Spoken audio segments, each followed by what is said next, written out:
Bonjour, vous écoutez Dominical Mabot avec Habib Job. Viens danser la salsa tout l'été. Je t'emmène avec moi. Viens danser, enlacé contre moi tout l'été. Laisse le soleil guider tes pas. Viens danser, hey hey hey hey tout l'été. Hey hey hey hey. Viens danser, hey hey hey hey tout l'été. Si tu laisses le soleil guider tes pas.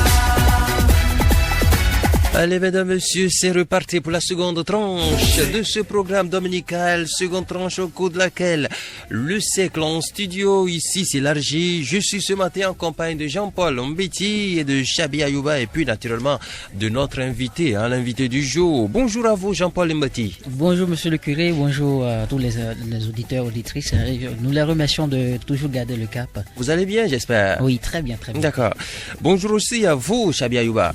Bonjour mon curé, bonjour à tous ceux qui nous écoutent. Toujours nous sommes là pour la même mission. Voilà. Alors nous allons aussi nous adresser à notre invité, celui-là qui va nous tenir compagnie pendant 90 minutes. Nous aurons le temps de lui poser beaucoup de questions. Et oui, il n'a qu'à se préparer pour ça. Bonjour à vous, monsieur Moussa Soumaïla. Bonjour monsieur le curé. Comment allez-vous? Très bien. Et la famille? Bon, merci Dieu, tout le monde se porte bien. Tout le monde se porte à merveille. Ah, oui. Vous êtes enseignant et avec vous, nous allons quand même essayer d'analyser les résultats de nos différents examens là. Nous parlerons aussi quand même de ce collège que nous avions vu naître. Je veux parler bien sûr du CJBACA. Oui, je sais que les débuts ont été très difficiles pour vous. Peut-être qu'actuellement c'est toujours difficile. Bref, on essaiera de faire le point et peut-être de lancer un appel à tous ceux-là qui sont à l'écoute, qui nous suivent actuellement. Et puis, la dernière rubrique de cette émission, c'est bien sûr les questions surprises. Nous allons tout simplement vous soumettre à cet exercice-là qu'on adore ici, vous soumettre à un certain nombre de questions auxquelles vous essayerez de nous apporter les réponses. Déjà, je vous souhaite la bienvenue. Merci. Pour démarrer, analysons ensemble donc les résultats. Vous avez suivi tout comme nous, on a eu un CEP inférieur à 40%, alors que nous étions habitués à des chiffres mirobolants. Extraordinaire. On a eu un BPC, c'est là où vraiment ça a surpris plus d'un, inférieur à 20%. Je crois dans le Borgo à Libori, ça fait 15, et quelques pourcents. Et puis, bon, le bac, c'est vrai que nous y sommes habitués, on a toujours eu un bac entre 30 et 40%. Donc ça, je dirais que ça ne étonne plus personne. Mais bon, le CEP, le BPC, c'était quand même la surprise totale. Vous, votre réaction par rapport à ces chiffres-là? Et par rapport à ces chiffres, tout le monde était surpris parce que on n'était pas habitué à ces chiffres. Surtout au CEP où presque à chaque année on avait près de 100%. Au fait, pour comprendre mieux ce qui s'est passé au CEP, il faut venir dans les classes de 6e. C'est-à-dire tous les CG qui accueillent les élèves des classes de 6e décriaient certaines situations, mais les gens n'écoutaient pas. Parce que dans les classes de 6e, on rencontrait des élèves qui étaient même incapables d'écrire leur nom. Mais on se demande, mais comment est-ce que vous avez eu le CEP? Et la question reste toujours posée. Mais vous savez, l'enfant, il est naïf. Et il y en a qui, vraiment, ont l'honnêteté de dire, mais on nous a soufflé ci, on nous a soufflé ci. Et quand le chef-centre vient, on dit, le chef-centre vient. Bon, vous voyez, trop c'est trop, comme on le dit. Les gens ont compris qu'il y a quelque chose qui ne va pas quelque part. Et quand nous voyons déjà ces résultats des classes de 6e qui sont biaisés, cela va sans dire que les résultats également au niveau du BPC auront des problèmes. Parce que c'est les mêmes élèves qui quittent avec les lacunes les classes de CM2 qui viennent en 6e, qui sont préparés pour être lancés 4 ans après pour le BPC. Et vous constatez avec moi que quand l'enfant n'est pas équilibré, c'est facile déjà au BPC qu'il échoue. Donc j'espère que le sérieux même, comme on le dit, on a dit l'école de base, c'est la base qui a été ratée et c'est ça qui nous a fait vivre ces situations-là. Mais ce que on va aller au-delà pour comprendre, c'est que on se rend compte que quelque part les résultats sont masqués. Bon, la question que je me pose en réalité, c'est qui masque les résultats? Qui masque les résultats et au profit de qui? Et qu'est-ce qui s'est passé pour qu'en un rien de temps, puisque ça fait l'espace d'un an, je dirais, parce que l'année passée, en 2015, on a eu quand même un CEP qui était supérieur à 80%, et on a eu un BPC quand même intéressant, 40 et quelques pourcents, je crois bien. Et maintenant, subitement, tout descend. En un rien de temps, en quelques mois, et ça dit que les professeurs ou les enseignants sont devenus tarés.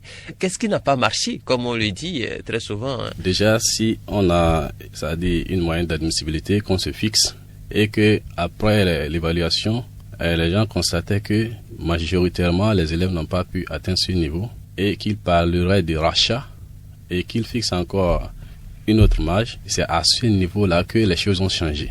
Donc cette fois-ci, les gens se sont dit, bon, niet, qu'on n'y parle plus de rachat et qu'on s'en tienne à ce qui est fixé. À ce qui est fixé par les tests. C'est ce qui est fait et la catastrophe est constatée.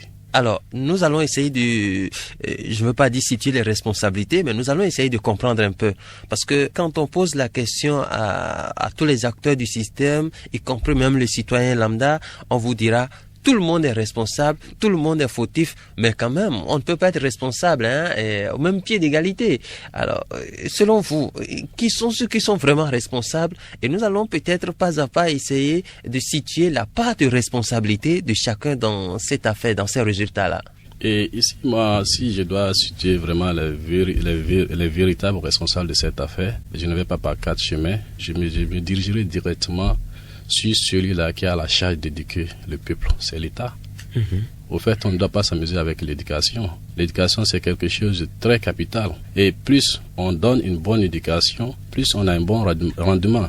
On ne pourra parler de développement que si on a des citoyens bien éduqués. Et quand nous voyons aujourd'hui le système éducatif, tout le monde est d'accord avec nous que le système éducatif en souffre.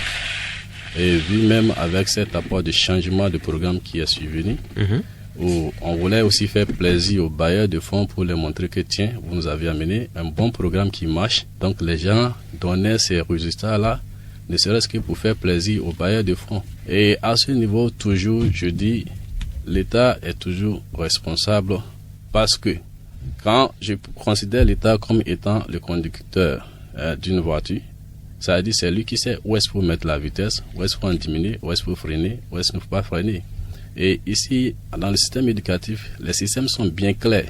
Pour qu'un élève passe d'une classe à une autre, les structures, les moyens sont bien déterminés. Les conditions sont bien précises. Moi, je pense qu'il va falloir que nous appliquions ce qui nous-mêmes nous sommes arrêtés. Un élève qui passe doit avoir telle moyenne, il a la moyenne, il passe, il n'a pas la moyenne, il reprend. C'est simple. Donc c'est à ce niveau surtout que j'appelle vraiment nos autorités parce que c'est eux qui ont la commande. Aucune autre personne à un autre niveau ne pourra rien faire que ce que l'État central demande. On ne doit pas tricher avec l'éducation parce que quand on triche avec l'éducation, tôt ou tard, cela nous rattrape. Et ce qui vraiment est très dangereux pour vraiment la jeunesse. Il y a même un ministre qui l'a dit récemment, nous sommes dans une république de WhatsApp et de Facebook où il y a beaucoup d'informations qui circulent sur les réseaux sociaux. Chacun essaie d'y aller de sa façon pour analyser les résultats. On parle d'absence d'infrastructures au niveau des établissements. Vous allez nous dire tout à l'heure ce qu'il en est. On parle aussi de la politisation à outrance quand même du système éducatif quand vous ne soutenez pas le chef ou bien quand vous n'êtes pas prêt à faire de la politique, vous n'arrivez même pas à être nommé. Et on parle aussi du recrutement politique au niveau des enseignants. Dites-nous, quelle est la situation au juste sur le terrain? Voilà. Vous m'amenez à aller sur les détails. Et voilà pourquoi directement, moi, j'avais dit c'est l'État qui est responsable. Pour le moment, d'abord, si nous devons parler des infrastructures, l'État béninois triche avec l'éducation. Il n'y a pas une seule école dans laquelle vous irez et vous aurez des enseignants à 100% recrutés par l'État. C'est déjà un problème sérieux pour l'éducation. Et parlons des infrastructures également. Il n'y a pas une seule école au Bénin dans laquelle vous irez et toutes les infrastructures seront au point. Là encore, il y a un problème. Et si nous venons au niveau du recrutement, moi, le problème du recrutement, ce n'est pas un problème chez moi, mais c'est le problème de la formation. Parce que un pays peut avoir des problèmes par rapport à une main d'œuvre. Il paraît que certaines personnalités politiques qui n'ont rien à voir même avec le système éducatif intiment des ordres à certains directeurs pour recruter certains enseignants. Oui, ça c'est courant. Ça quitte au directeur de savoir j'ai besoin de qui pour mon travail. c'est pourquoi je dis les conditions que nous-mêmes nous posons au départ, si nous pouvons les respecter, on n'a pas de problème. Si vous êtes un directeur, vous voulez par exemple recruter des enseignants, vous dites bon, j'ai besoin de tel enseignant qui doit avoir tel niveau. Soit il a le niveau, il est recruté, il n'a pas le niveau, il n'est pas recruté. Même si par exemple un homme politique, vous envoyez quelqu'un, s'il ne répond pas, ayez l'amabilité de lui montrer qu'il ne répond pas aux critères. Lui-même, il peut le comprendre. Mais si quelqu'un ne répond pas et vous le prenez, souvent c'est ceux-là même qui ne répondent pas qui sont plus exigeants dans le système. Moi, je peux vous donner un exemple l'année passée. J'ai appelé un enseignant qui avait déposé le dossier chez moi au sujet Bakar, mais qui, à ma grande surprise, quand il est venu, il était étonné. Pourquoi il était étonné? Parce que pour lui, il ne me connaissait pas. Il ne s'attendait pas à ce que seulement déposé son dossier soit retenu. Et subitement, il voit que le dossier est retenu jusqu'à il appelle. C'est par rapport à son profil que moi, je lui ai fait appel. Et je n'ai pas été dessus. Pourtant, il y avait des gens qui avaient aussi des dossiers qui ne répondaient pas aux aspirations que moi, je voulais. Mais j'ai laissé tomber. Quelqu'un qui remplit les critères, on le prend. Il ne remplit pas, on le laisse. Il y en a qui parlent aussi de cette affaire de cas. Oui. Au niveau des établissements, et ça fait qu'on ne comprend plus rien. Vous êtes beaucoup plus ancré dans le système, donc vous pourrez nous dire ce qu'il en est exactement. Mais lorsqu'un enfant est renvoyé d'un établissement, il n'a plus le droit de se retrouver dans un établissement public. Oui. Mais c'est courant et c'est fréquent actuellement, et ça fait que les enfants se promènent d'établissement en établissement, et les enfants arrivent même à trouver des bulletins confectionnés par d'autres établissements pour pouvoir aller en classe supérieure, alors que cet enfant n'a pas le niveau, cet enfant doit reprendre une classe. Bon, au niveau des cas, justement, normalement, un enfant qui est renvoyé pour insuffisance de travail, normalement ne devait être accepté dans aucun autre collège. Et vous voyez aujourd'hui le système, on a aujourd'hui beaucoup de CEG, et c'est ça qui facilite également cette transhumance de ces élèves. Mais il faut bien que cet élève aussi continue ses études. Vous voyez, on dit l'enseignement général. Ça, quelqu'un qui, par exemple, est dans l'enseignement général et qui déjà a commencé par avoir des problèmes, ça veut dire qu'il a besoin d'une autre orientation. Et cette orientation, puisque on n'a pas de structure adéquate qui s'occupe de ces cas d'élèves dans nos CEG, parce qu'il devait avoir normalement des structures dans des différents CEG qui s'occupent de l'orientation des élèves. Nous, on n'a pas ça. Ça veut dire que c'est l'insuffisance de travail qui amène cet élève à s'exprimer que vraiment dans le système dans lequel je ne suis plus capable de continuer dedans. On peut l'orienter ailleurs et là il sera brillant. Je vous donne un exemple d'un élève que j'ai gardé dans une école privée qui en classe de 6e a répété la classe de 6e 3 fois, n'a jamais bougé. C'est ça. Et toutes les fois l'élève ne répondait pas. Mais quand on l'a envoyé à Don Bosco pour faire l'électricité, je vous dis, il est impeccable en électricité. Donc ça veut dire quoi? Il y a beaucoup de nos enfants qui ne peuvent pas évoluer au niveau de l'enseignement général, mais quand on les met dans les spécificités, facilement ils peuvent évoluer. Donc à ce niveau, je dis, c'est toujours l'État qui a cette responsabilité. On ne doit pas tricher avec l'éducation. On doit voir ce dont l'éducation a besoin et on lui fournit ça, mais on attend le résultat. Mais tant qu'on n'a pas donné au système ce qu'il a besoin pour bien former le citoyen de demain, mais qu'est-ce qu'on peut attendre de celui-là? J'invite toujours l'État à prendre l'éducation au sérieux parce qu'on n'a rien de plus cher que l'éducation. On a comme l'impression que vous apportez de l'eau au moulin de ceux qui estiment que pendant ces 10 dernières années, l'école est tombée. Non, l'école n'est pas tombée pendant ces 10 dernières années. L'école était à terre avant les 10 dernières années. C'est ça. Oui, je peux dire même que pendant ces 10 dernières années, ceux-là qui avaient la charge et qui étaient à la charge de la gouvernance, ont fait ce qu'ils pouvaient. Sinon, avant eux, l'école était déjà à terre. Moi, je me rappelais que déjà avant eux, dans un établissement, vous allez trouver à peine un seul agent permanent de l'État. Tout le reste, c'était ceux-là qu'on appelait des contractuels locaux. Des contractuels locaux. Locaux, il faut l'ajouter pour donner... C'est ce qu'on appelle communément vacataire maintenant. Vacataire, justement. Donc, vous voyez, c'est le directeur qui est l'agent permanent, un agent permanent de l'État. Tout le reste, rien que des vacataires. Vous voyez ce à quoi on peut s'attendre. Donc ça veut dire qu'avant les 10 ans, l'école était déjà à terre. Maintenant, vous voyez, quand vous venez vous trouver un problème, chacun a sa manière de résoudre son problème. L'État qui a géré le pays pendant 10 ans, pour lui, il s'est dit, bon, pour résoudre ce problème, voici des gens qui étaient déjà dans le système, qui peut-être ont eu des expériences, mais pourquoi ne pas les maintenir et les donner de formation pour améliorer les rendements? Donc, c'est ce que l'État avaient fait. Mais quand ils ont reversé ces contrats locaux en agents contractuels de l'État, c'est que le déficit restait criard. C'est le problème. Ça n'a pas résolu le problème d'effectifs. Or, ils pensaient pouvoir résoudre le problème d'effectifs en reversant ces contractuels locaux en contractuels de l'État. Et quand c'est fait... Donc, vous dirons que ça a réglé le problème pour un temps. Oui, pas même, ça a réglé le problème partiellement. Ça n'a pas dépassé une seule année. Déjà, l'année qui suit, puisque les élèves augmentent, la démographie est là, ça ne nous attend pas. En même temps, le problème est déjà posé. Et aussi, les moyens qui aussi sont limités. Je dis, le système éducatif, les moyens qu'on accorde au système éducatif aujourd'hui, il faut le revoir. Il faut le revoir. Parce que l'éducation, on ne s'amuse pas avec l'éducation. Donc, cet état après le reversement, il faut parler de la formation de ces enseignants. Il a fait de son mieux. Il les a envoyés en formation, toujours pour chercher l'amélioration. Donc, mais si ce n'est pas toujours là, ça veut dire que les mêmes problèmes continuent par se créer. Parce qu'aujourd'hui encore, quand vous allez encore dans les CEG, ces reversés là, vous les comptez encore en minorité par rapport aux vacataires.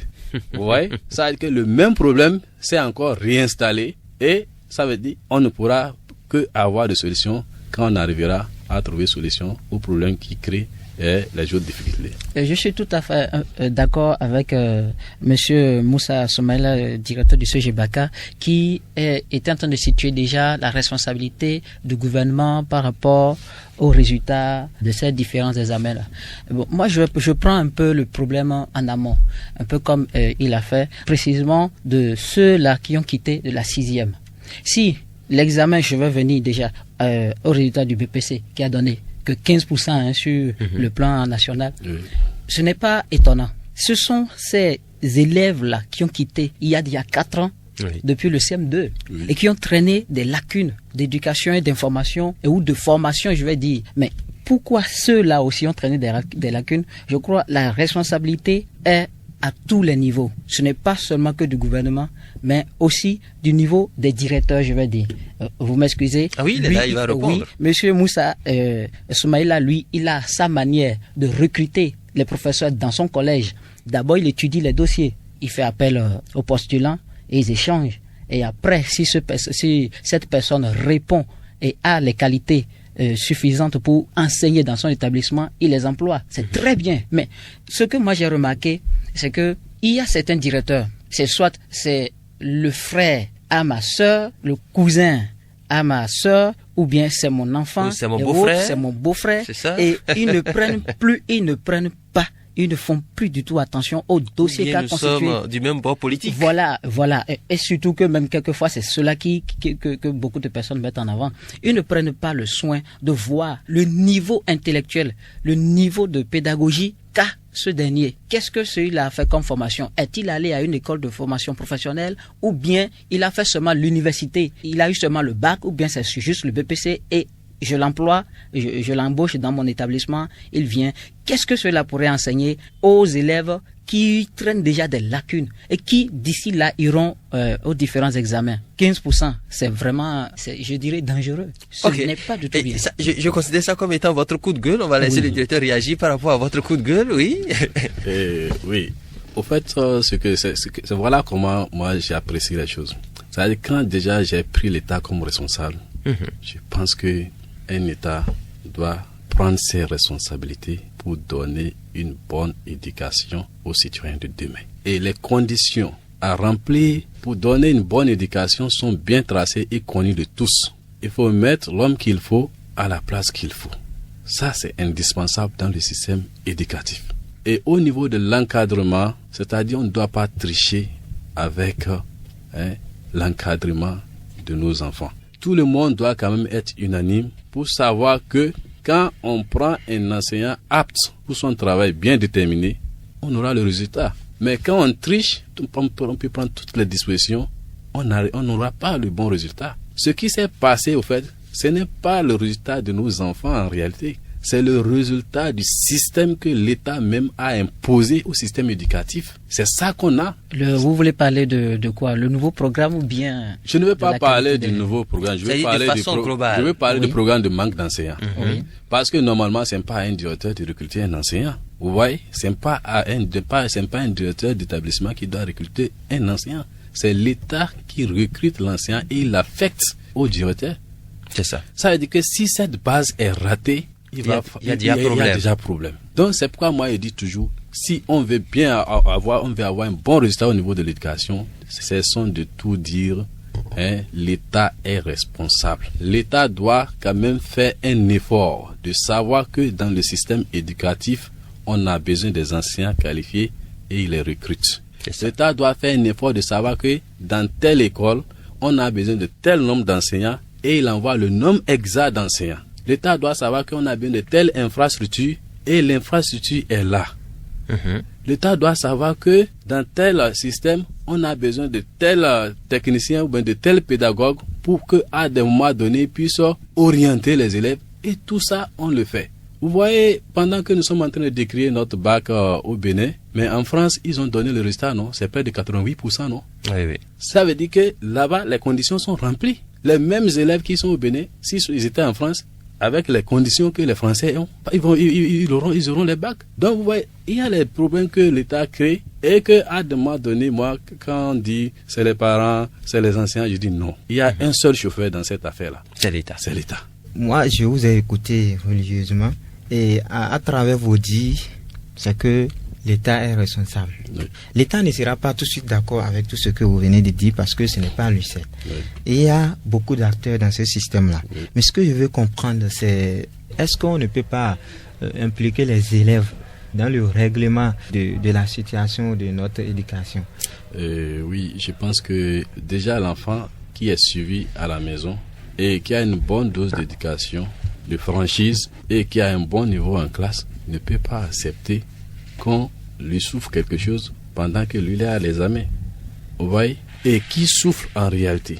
Est-ce qu'un enseignant qui a souffert avant d'être là où il doit être peut se donner le culot de souffrir quelque chose à un élève?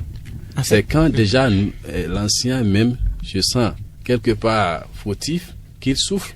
Mais si le travail est bien fait, parce que l'enfant quelque part est comme un ordinateur, ce que vous enregistrez dans l'ordinateur, vous l'aurez à tout moment. Mais si vous savez que vous avez enregistré l'information dont vous avez besoin, est-ce que vous avez besoin de souffler quelque chose à un enfant? Non. Donc c'est pour vous dire en réalité que du fait que nous trichions avec l'éducation, c'est ça en réalité qui donne ces mots-là. On peut aller sous d'autres cieux, ça va paraître bizarre qu'on dise qu'un enseignant souffre quelque chose à un élève. Ça va paraître bizarre. Il y a des systèmes aujourd'hui dans lesquels où on met les élèves en évaluation sans les contrôler. Et ils ne trichent pas. Et ils s'évaluent. Regardez ce qui se passe un peu sur les terrains d'athlétisme. Quand on donne le top et que les athlètes doivent courir, est-ce qu'il y a quelqu'un qui triche? Tout le monde court. La même chose peut se passer avec le système éducatif. On met les élèves dans une condition d'évaluation et chacun produit ce de quoi il est capable. C'est une partie de solution que vous apportez. Oui, justement.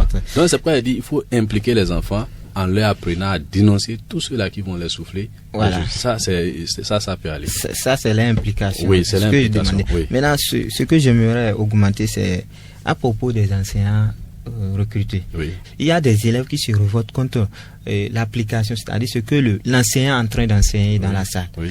Maintenant, il y a ces mêmes élèves qui se révoltent. Ils se révoltent. Et pourquoi? Pour quelle raison? Parce qu'ils dénoncent. C'est-à-dire, ça ne va pas. Et il dénonce la façon de faire de l'enseignant. Et il s'avance vers l'administration. Oui. Et moi, j'ai écouté, par exemple, un censeur en son temps. Le censeur a osé dire que allez chercher votre enseignant. Oui. Là, je pense que le censeur qui demandait aux élèves d'aller chercher les enseignants, il lui a manqué l'esprit d'écoute. Et si des choses comme ça se répètent, vous allez voir que ça ne va pas durer parce que les élèves même, ils tiennent mordicus et ils se révoltent autrement. Ça, on en a enregistré dans plusieurs collèges là. Moi, je vous donne une situation quand j'étais censeur au CG Banikani. Il y a des élèves d'une classe de terminale qui étaient venus se plaindre par rapport à la manière de faire de leur professeur. Et tout de suite, qu'est-ce que nous on a fait? On a interpellé le professeur. On a dit, voici, tes élèves se sont plaints par rapport à ta manière de faire. Si tu as encore quelque chose à faire, prouve-leur que tu peux mieux faire. Ça, c'était pour réveiller le professeur. Si peut-être il avait la compétence et qu'il jouait avec l'éducation des enfants pour qu'ils se réveillent. Mais en plus de cela, qu'est-ce que nous avons fait? On a fait appel à un conseiller pédagogique pour venir suivre le professeur en question. Voilà. Mais c'est le conseiller pédagogique qui, après avoir suivi le professeur, nous a dit quoi? Que de vite décharger ce professeur de la classe. Et on l'a fait, rien ne s'est passé. On l'a fait. Donc c'est pour vous dire que quand on nous donne des responsabilités, c'est à nous de savoir ce pourquoi les gens nous ont mis là. L'État ne peut pas être partout. Si l'État me met quelque part comme censeur, encore que vous représentez l'État. Voilà, ça veut dire que je le représente. Je suis le directeur des études. Il va falloir que je sois conforme aux règles de l'État. Les tests que nous-mêmes nous sommes prescrits, que nous respections ces tests. Et ici aussi, ce que je dois rappeler, c'est que les enfants ne sont pas naïfs comme on le pense. Je demande à tous les éducateurs à divers niveaux de toujours écouter les enfants. Voilà, c'est ça. Ça, c'est très important. Même si vous voulez faire passer votre cours, si vous n'écoutez pas les enfants, vous ne pouvez pas le faire. Moi, quand j'étais à la crèche, qu'est-ce que je faisais? Quand je fais un cours, après un moment donné, je dis aux enfants, prenez un bout de feuille, écrivez tout ce qui ne va pas, mais ne mettez pas vos noms.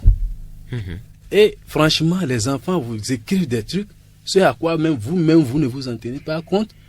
Et quand vous lisez, le coup prochain, vous venez, bon, vraiment, j'ai lu ce que vous avez dit, vraiment, j'entendrai compte. Il y en a qui m'ont apprécié, il y en a qui ont dit si, tous ceux qui m'ont apprécié, c'est bien, tous ceux qui ont dit, ils n'ont dit que de la vérité.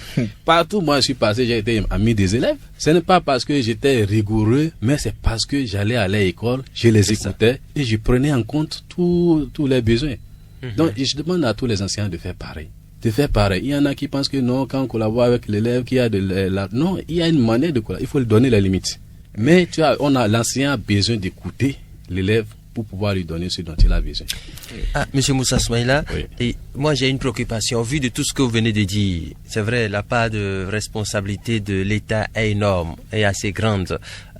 Au vu de tout ce qui vient d'être dit donc, est-ce qu'il faut continuer avec cette affaire de gratuité de l'école pour certaines personnes, notamment les filles? Oui, et la question de gratuité, comment c'est arrivé? C'est là il faut retourner. Si on ne retourne pas à comment est-ce qu'on est arrivé à cette question de gratuité au niveau des filles, on risque de sauter et d'atterrir sur place.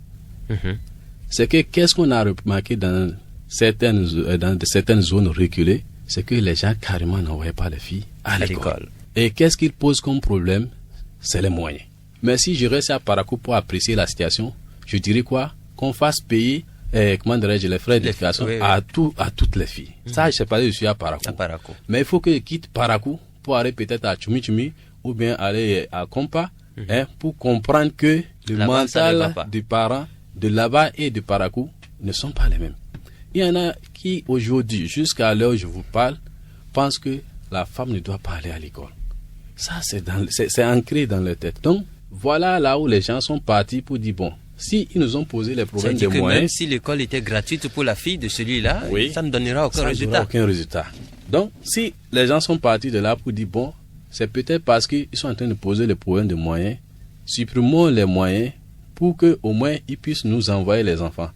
Mais avec l'opération qui est faite, je pense qu'on ne peut pas dire que ça a échoué. Parce que déjà, même vous constatez que dans des classes, l'effectif des filles dépasse largement même l'effectif des garçons. Mais des fois, il y a d'équilibre.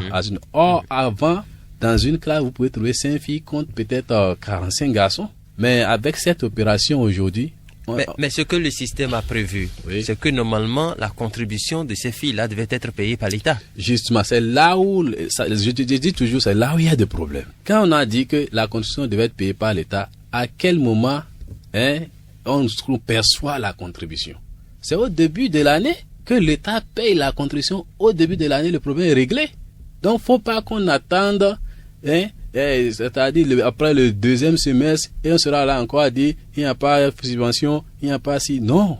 Après le mois d'octobre, on peut tout arrêter. Si déjà à la rentrée, 2 semaines, 3 semaines, on fait la liste de tous ceux-là qui sont bénéficiaires et on envoie. Donc déjà, même avant les premiers devoirs, déjà, on peut savoir combien chaque établissement doit bénéficier comme subvention et facilement on envoie.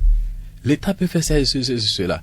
Mais si cela n'est pas capable, si c'est que l'État n'a pas de moyens, l'État ne peut pas le faire, ce n'est pas un problème qu'on responsabilise encore les parents. Mais ce qu'on va constater, c'est que le même problème de départ va encore Mais il y en a qui posent un problème d'injustice. Puisque vous l'avez souligné tout à l'heure, et au niveau aussi des réseaux, ça se dit.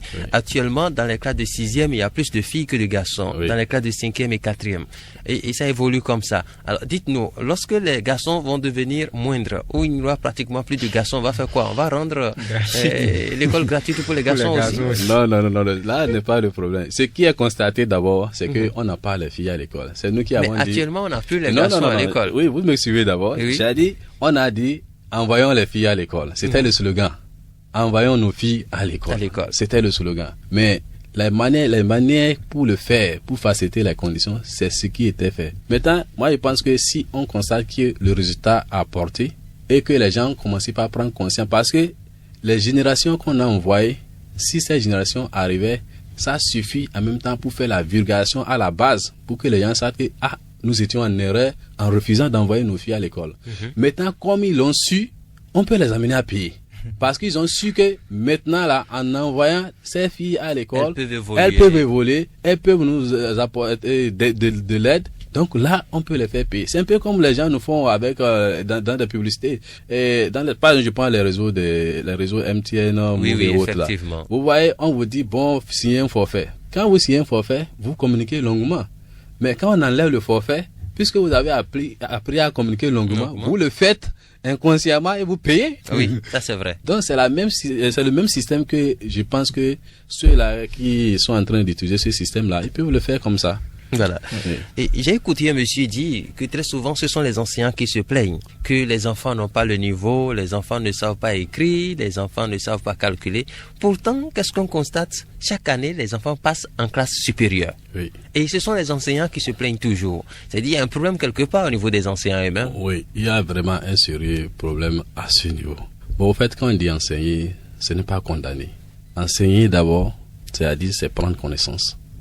Et vous prenez connaissance du niveau de l'enfant et vous prenez conscience de cet art et vous remédiez. Donc, c'est au niveau de cette remédiation également qu'on parle en réalité de l'enseignement. Mais si je constate que l'enfant n'a pas de niveau et que c'est à là que je m'arrête, je n'ai rien fait. C'est justement parce qu'il n'a pas de niveau qu'on me l'a envoyé. C'est à moi de lui donner le niveau.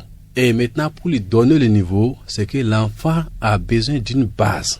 Et si l'enfant n'a pas cette base-là, c'est toujours à l'enseignant d'amener les parents à comprendre que l'enfant n'a pas la base, qu'il faut ramener-le en classe inférieure pour qu'il puisse au moins prendre de base. Vous voyez, bon, dans un établissement, on a fait des trucs aujourd'hui qui... Très souvent, ça c'est rare. Oui, c'est rare. Oui, c'est rare. Ce qu'on entend souvent, c'est, bon, votre enfant, il a 9. Bon, si vous vous démerdez un peu, il peut réussir. Amenons-le en classe supérieure. Ah non. Ça, là, c'est des erreurs. Moi, j'étais venu dans une école privée où les enfants qui avaient 10, j'ai demandé à ce qu'on fasse reprendre les classes à ces enfants-là. Mais ces enfants-là, on nous ont surpris au BPC passé. Ils ont eu l'examen, malgré les conditions qu'on a citées, je vous dis. C'est l'enseignant en réalité qui doit connaître le niveau réel de l'élève. Et il ne doit pas tricher avec. Il doit faire tout de son mieux pour quand même amener le parent à savoir, parce que c'est pour ça que lui il est là, à savoir qu'en réalité, son enfant ne peut pas tenir là où il est en train de dire. Je vous donne un autre cas d'un élève qui passait en classe de terminale. On a dit à ses parents, laissez cet enfant reprendre la classe de première. Mais aujourd'hui, cet enfant est ajourné au bac. Il n'avait pas véritablement le niveau. Oui, il n'avait pas véritablement le niveau. Et les parents n'avaient pas accepté. Le parent n'avait pas accepté. Mais aujourd'hui, cet enfant est ajourné. L'autre à qui on a dit, laisse ton enfant, ne le laisse pas aller, en seconde, laisse-le reprendre la troisième. Puisqu'il n'avait pas le BPC, il devait aller en seconde, laisse-le reprendre la troisième. Mais il a eu le BPC cette année. Donc ça veut dire à un moment donné que les enseignants soient responsables de l'éducation des enfants et qu'ils soient aussi courageux de dire la vérité aux parents. Parce que quand vous conseillez quelqu'un, s'il applique et il a le résultat... Mais là, c'est sans compter avec les privés, hein, parce que c'est eux qui accueillent tous ceux qui veulent aller en classe supérieure.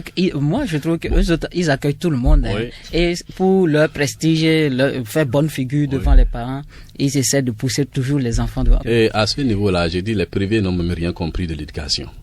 Vous allez constater qu'il y a des privés qui ne sont plus sur la liste.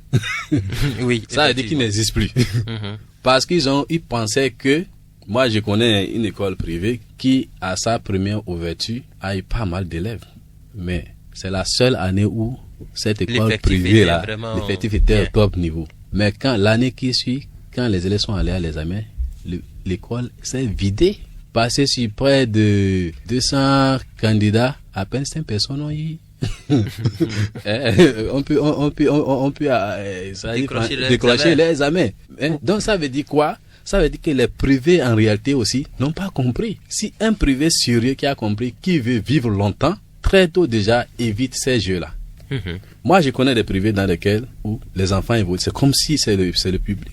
On soumet des enfants aux mêmes conditions que dans les enseignements publics. Et ces privés-là vivent jusqu'à demain.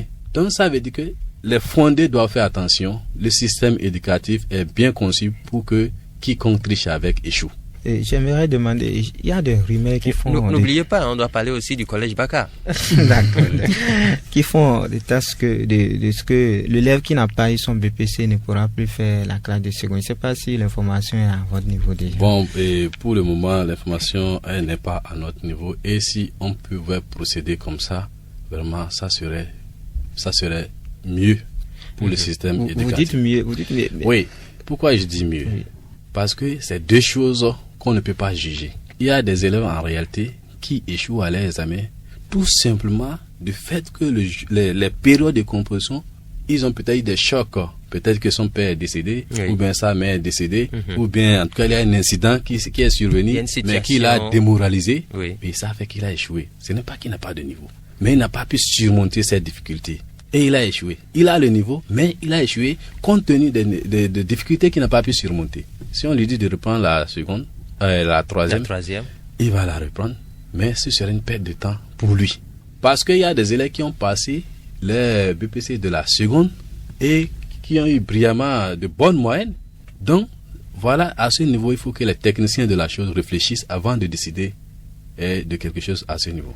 Mais ce qui est quand même inadmissible, oui. Et c'est ça qui est de nos jours récurrent, c'est qu'il y a beaucoup plus d'élèves qui vont en seconde, oui. mais qui n'arrivent pas à obtenir le BPC. Il y en a même Voilà. qui vont jusqu'en première, oui. mais n'arrivent pas à décrocher le BPC. Voilà. Donc, à ce niveau-là, c'est le problème du niveau que j'ai posé. J'ai posé deux niveaux. Il y en a qui, réellement, ils ont le niveau, mais c'est les difficultés qui n'ont pas. Mais en même temps, il y a d'autres, ils n'ont pas le niveau. C'est pourquoi moi, je dis même, pour la classe de troisième, pour qu'un élève franchisse la classe de troisième, ce n'est pas avec 10 de moyenne. C'est une erreur. Oui, ce n'est pas avec 10 de moyenne. Parce que quand vous prenez 10 de moyenne, en réalité, ça veut dire qu'il n'a pas la moyenne. Parce que quand vous enlevez la conduite, vous voyez, oui. Vous envoyez uniquement la conduite, vous enlevez uniquement la conduite. Ça veut dire qu'en réalité, l'élève n'a pas de moyenne. Et la conduite, je dirais même que dans nos écoles, c'est extraordinairement élevé. La conduite, mais je me demande même qui contrôle la conduite. Je prends des écoles à grand effectif. Comment est-ce qu'on peut contrôler la conduite dans ces écoles-là? Parlant de responsabilité, monsieur le directeur, oui. Quelle est la responsabilité des parents qui, peut-être chaque année, dépensent beaucoup de sommes dans l'éducation, dans l'instruction de leurs enfants? Oui, ici, je dirais que la responsabilité des parents, c'est de suivre aussi les enfants. Parce que vous voyez, l'éducation, c'est 3 niveaux. Il y a la maison, il y a l'école, il y a la rue. Maintenant, par rapport au pourcentage, la maison doit à 50% d'abord éduquer son enfant. Ça, c'est le travail de la maison, ça, à 50%. Mais l'enfant vient à l'école, il prend combien de pourcents? 40%. La rue prend 10%. Mais aujourd'hui, qu'est-ce qu'on remarque? C'est que c'est la rue qui prend 80%, l'école prend 20%. Non, l'école prend même 10%. Et les parents 10%. À peine. C'est le contraire qui en réalité se joue aujourd'hui. Et aussi, ce qu'on voit aujourd'hui, vraiment, que les gens m'en excusent. Je vais toucher un peu la gente féminine. Quand papa doit aller au boulot, maman doit aller au boulot, vous voyez ce qui se passe à la maison, ce n'est pas quand même facile. L'éducation de l'enfant, vraiment, je pense que la maman est plus responsable. Dieu a plus donné les atouts à la maman pour quand même sûr. Donc, la femme doit rester à la maison. Pas, même si elle ne doit pas rester à la maison, qu'elle prenne ses dispositions. Ok, d'accord. Oui. Alors, il n'est pas facile d'encadrer souvent les enfants un peu têtus. Et des enfants qui, déjà, dans ce 21e siècle, oui. En 2016, c'est les portables passifs, l'usage de ces réseaux sociaux, même dans les collèges où on écrit sur les portail à la guérite, interdit d'entrer dans l'enceinte du collège avec un portable. Ces personnes, il n'est pas devoir des surveillants aller dans les fouilles improvisées, trouver des portables avec ces élèves-là. Oui. Quel aurait été pour vous le comportement que doivent adopter les élèves au sein de l'établissement ou pour mieux se concentrer sur les cours que donnent les professeurs? Oui, je pense que ici aussi, à ce niveau, c'est le règlement intérieur que les gens doivent chercher à connaître. Et dans chaque établissement, il y a le règlement intérieur. Et on le lit aux élèves déjà à la rentrée. On affiche aussi des fois ce règlement intérieur, c'est-à-dire à l'entrée des salles. Les élèves ne lisent pas, voilà. Ils passent seulement leur chemin. Maintenant, là, je dois inviter les acteurs du système, c'est l'application des tests au niveau des règlements intérieurs. Quand on applique, vous voyez, quand on dit il est interdit d'amener des portables, même quand l'élève amène des portables, il n'est pas en paix. Parce que même quand le surveillant vient pour un autre besoin, déjà en même temps, pour lui, est-ce que le surveillant n'est pas venu fouiller les sacs pour voir si on a des portables? Ça, c'est déjà quelque chose. Vous voyez? Donc, si on applique les tests, ça va cesser. Et aussi, à ce niveau aussi, demander aux élèves, ça dit de ne pas amener des portables à l'école. Vraiment, c'est pour leur bien. C'est pour leur bien. Pourquoi? Parce que regardez avec ce système de WhatsApp et autres là. Vous voyez, pratiquement, quand vous avez un enfant, mettez le portable à sa disposition pour voir ce qui va se passer. Il risque de passer toute une journée à manipuler le portable. Vous voyez, avec les jeux qui sont là, ils sont ici, ils rentrent ici, ils sont ici, ils sont rentrés. Donc ça veut dire que c'est pour le bien. Donc il faut que les parents expliquent aux enfants de la maison que si je ne te donne pas le portable, c'est pour ton bien. Un temps pour étudier.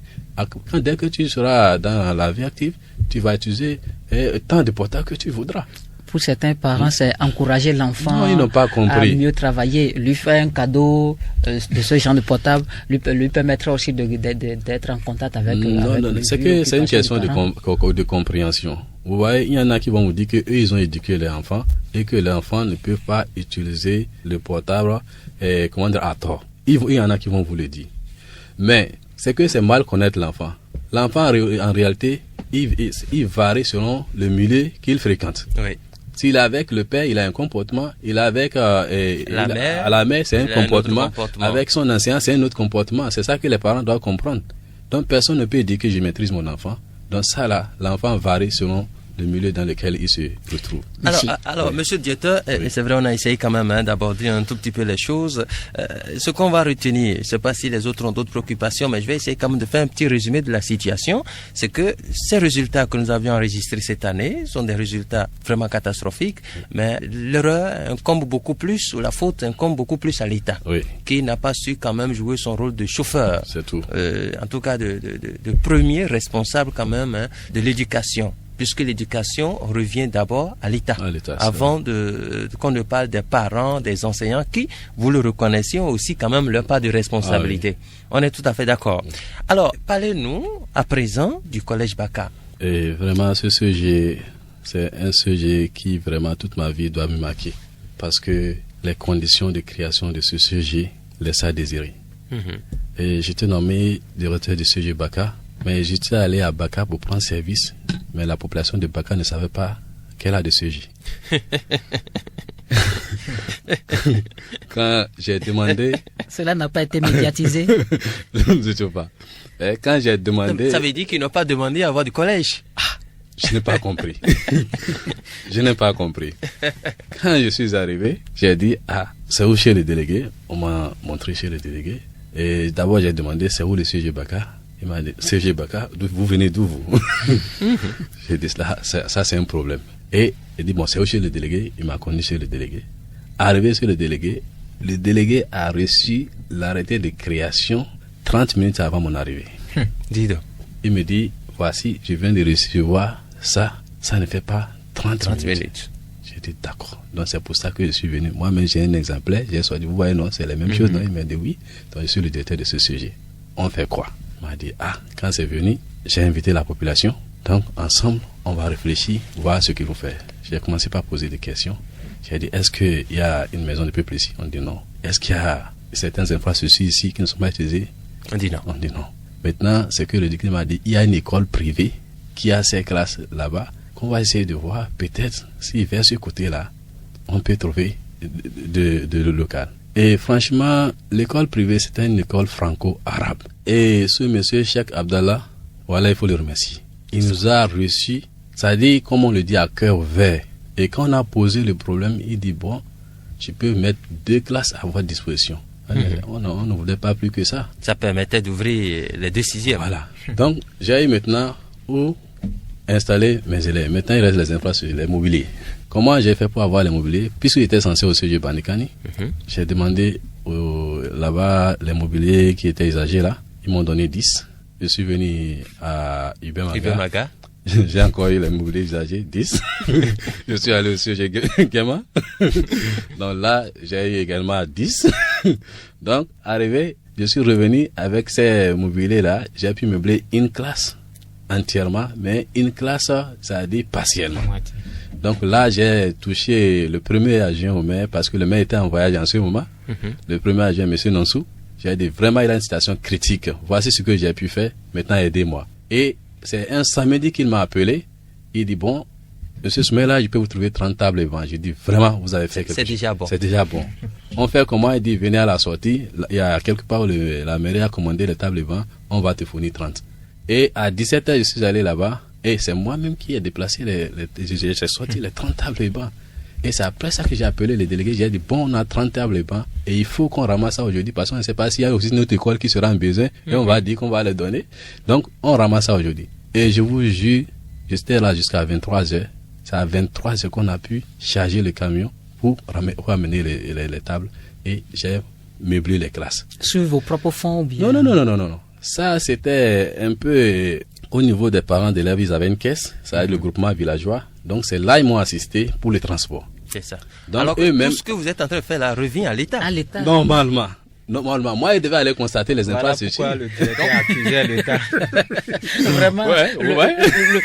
l'État est le premier chauffeur. Hein, Ouais. de l'enseignement. Donc, j'ai meublé les classes. Maintenant, il faut aller chercher les élèves à Ibemaga parce que c'était pour désengorger Ibemaga. Je passais de classe en classe, mais quand j'ai réuni ces élèves, je leur ai porté le message. Non, où est-ce qu'on va rester? J'ai dit non. J'ai trouvé quelque part où vous allez rester. Mais j'ai pu amener 30. Excusez, c'était quelle période ça? C'était en novembre 2014. Ça. Donc la rentrée a déjà même commencé. La rentrée a commencé. Les élèves étaient même à Ibemaga, légalement inscrits là-bas. C'est ça. Vous voyez? Donc, je suis allé et c'est comme ça que la première journée, j'ai pu emporter 30 élèves. Et c'est quand ils sont venus, ils ont trouvé l'installation. C'est les 30 là qui ont appelé les autres maintenant. Que là nous sommes là. Oui, et puis parce que de Baka au CG1, c'est une sacrée distance. Non seulement ça, eux-mêmes étaient dans des périodes qui ne sont pas aussi confortables que là où je les avais mis. Il y a de quoi rester chez soi. Vous voyez? Donc, ce qui a fait que, en même temps, j'ai démarré avec 113 élèves. Et ce monsieur, il nous a acceptés et on est resté là. Mais il n'y avait pas le site. Donc, j'étais à la fois à la mairie, à la recherche des sites, chez le géomètre. Et c'est comme ça que en août 2015, on nous a attribué le site du CG Baka. Vous voyez toujours ça à la veille de la rentrée. Maintenant, qu'est-ce qu'il faut faire? Là, j'ai commencé par écrire à des personnes de bonne volonté. Et vraiment, et c'est là que le président de la Cour m'a demandé en réalité quel est mon besoin réel à l'heure actuelle pour vraiment faire fonctionner le collège. Je dis à l'heure actuelle, je ne parlais pas de... Vous n'êtes pas le président de la Cour? Oui, de la Cour suprême. Non. Monsieur Ousmane Batakor. Juste là-bas. Oui. Donc, oui, parce qu'il est dans la zone. Il est dans la zone. Donc, c'est lui que j'ai pu cibler facilement. Et j'ai dit, vraiment, monsieur le président, j'ai besoin de paillotes. J'ai dit, pour au moins garder mes élèves, j'ai besoin de paillotes. Il m'a dit, bon, j'avais prévu vous envoyer 10 tonnes de ciment, je convertis ça en monnaie, vous élaborez les paillotes. Il nous a envoyé 1 million, vraiment, qui nous a permis d'ouvrir cette école. Parce que avec un peu, puisqu'on avait lancé des cotisations au niveau des parents, quand on a réuni tout ça, on a pu faire 2 modules de paillotes, c'est-à-dire de 4 classes. Et c'est là que l'année qui s'est écoulée là, on a pu garder nos enfants. C'est ça. Et déjà même dans le cours de l'année, il y a des choses que j'ai survolées. Il y a l'honorable Adambi qui nous a aussi envoyé des tables et bancs. Donc ça veut dire qu'on avait des tables et bancs en réserve depuis l'année de création. Donc petit à petit, voilà, les bonnes volontés ont commencé par se manifester. Il y a l'ancien préfet, l'ancien ministre de la Défense, Ali Madini, qui nous a apporté aussi 50 tables et bancs. Vous voyez, ça fait que quand on a créé les 4 classes, l'année qui suit, donc actuellement, vous êtes riche en non, table et bancs. Non, ce n'est pas qu'on est riche. Le besoin est déjà là. Hein. Le besoin est déjà là, ce n'est pas qu'on est riche. Donc, même la DDS aussi nous a envoyé 25 tables et bancs. Donc, tout ça, là, comblé, on a pu ouvrir 4 classes. Vous voyez? Donc, aujourd'hui, le biotech n'a pas de bureau. Et il n'y a pas de WC pour les élèves. Chaque fois, il n'y a pas d'électricité aussi. L'électricité non plus. Il n'y a pas de point d'eau non plus. Chaque fois, je suis chez le maire. Est-ce qu'il y a aussi une voie aménagée pour aller vers l'école? Oui, non.